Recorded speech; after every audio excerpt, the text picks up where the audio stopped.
Bence ilişki bazen gözlerden uzak yaşanınca daha güzel oluyor. Herkesin bilmesine ve bizi konuşmasına, yorum yapmasına gerek yok. İki insanın arasında kalsın. Sade ve sakin olsun. Kimsenin gözü kalmasın. Kimse kıyas yapmasın.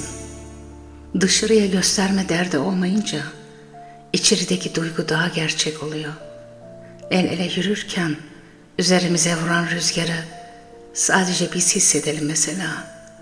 O anı kimse görmesin, kimse bilmesin. Çünkü bazı şeyler kalabalıkta değil, gizlilikte büyür. Sevgi bazen sakince yaşandığında daha derin, daha samimi olur. Keder yuvasıdır boş kalan bucak, dizine baş koyup yatan olacak. Başına dönenin olmayacaktır. Sevgi azabından uzaksan eğer, bir gün eriyersen sen güle güle. Yanağından öpen tapılsa bile,